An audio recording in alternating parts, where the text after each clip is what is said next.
আসসালামু আলাইকুম। Education news AZ এর পক্ষ থেকে সকলকে অভিনন্দন এবং শুভেচ্ছা। আশা করি আপনারা সকলেই ভালো আছেন। আবারও চলে এলাম আপনাদের মাঝে শিক্ষার আরেকটি সর্বশেষ আপডেট নিয়ে। আপনারা জানেন নতুন কারিকুলামে কয়েকটি পরীক্ষা হওয়ার পর বাকি যে পরীক্ষাগুলো ছিল সেই পরীক্ষাগুলো স্থগিত করা হয়েছিল এবং সেই পরীক্ষাগুলো হবে কি হবে না সে বিষয় সম্পর্কে এখনো সুস্পষ্ট জানানি হয়নি। কিন্তু এবছরই আবার সেই বার্ষিক পরীক্ষাটা কখন হবে বা কিভাবে মূল্যায়ন হবে সেই বিষয়টি থেকে আজকে মন্ত্রণালয় একটি প্রজ্ঞাপন জারি করেছে।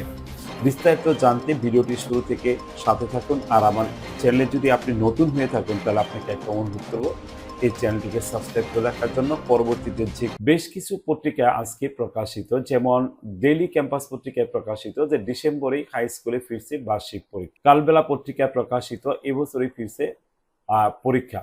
চলুন আমরা এখন বিস্তারিত জানি। ডিসেম্বরে হাই স্কুলে ফিরছে বার্ষিক পরীক্ষা, এই ধরনের একটি হেডলাইন প্রকাশিত হয়েছে দ্য ডেইলি ক্যাম্পাস পত্রিকা। এখানে বলা হয়েছে যে বার্ষিক নতুন শিক্ষাক্রমে পরীক্ষা উঠিয়ে দেওয়া হলেও চলতি বছরেই ডিসেম্বর মাসে হাই স্কুলগুলোতে ফিরছে বার্ষিক পরীক্ষা এবং সংশোধিত ও পরিমার্জিত মূল্যায়ন পদ্ধতি মাধ্যমিক পর্যায়ের ষষ্ঠ থেকে নবম শ্রেণীর শিক্ষার্থীদের বার্ষিক পরীক্ষার আয়োজন ও মূল্যায়ন করা হবে।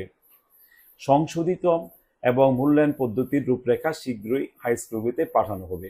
রোববার 1 সেপ্টেম্বর জাতীয় শিক্ষাক্রম 2022 নতুন পুস্তক মুদ্রণ ও চলমান মূল্যায়ন পদ্ধতি সংক্রান্ত জরুরি নির্দেশনায় এই তথ্য জানিয়েছে শিক্ষা মন্ত্রণালয়ের মাধ্যমিক উচ্চ উপসচিব মোসাম্মদ রহিমা আক্তার স্বাক্ষরিত এই নির্দেশনায় বলা হয় 2024 সালের অবশিষ্ট বার্ষিক পরীক্ষা ষষ্ঠ, সপ্তম, অষ্টম ও নবম শ্রেণীতে অধ্যয়নরত শিক্ষার্থীদের সংশোধিত পরিমার্জিত মূল্যায়ন পদ্ধতি মূল্যায়ন করা হবে। উল্লেখ্য যে শ্রেণী কার্যক্রম নির্ধারিত সময়ের মধ্যে সম্পন্ন করার লক্ষ্যে ষষ্ঠ থেকে নবম শ্রেণীর প্রতিটি 6টি করে বিষয়ভিত্তিক যে মূল্যায়ন কার্যক্রম অসম্পন্ন রয়েছে সেগুলো আর অনুষ্ঠিত হবে না। সংশোধিত পরিমার্জিত মূল্যায়ন রূপরেখার ভিত্তিতে লাগাত 2024 সালে ষষ্ঠ থেকে নবম শ্রেণী।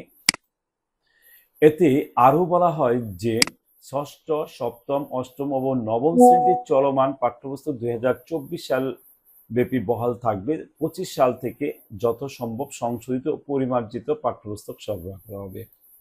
আজকের বারের মতো এখানেই শেষ করছি। পরবর্তীতে দেখা হবে আপনাদের সাথে এ ধরনের ভিডিও নিয়ে। সে পর্যন্ত ভালো থাকুন। আল্লাহ হাফেজ।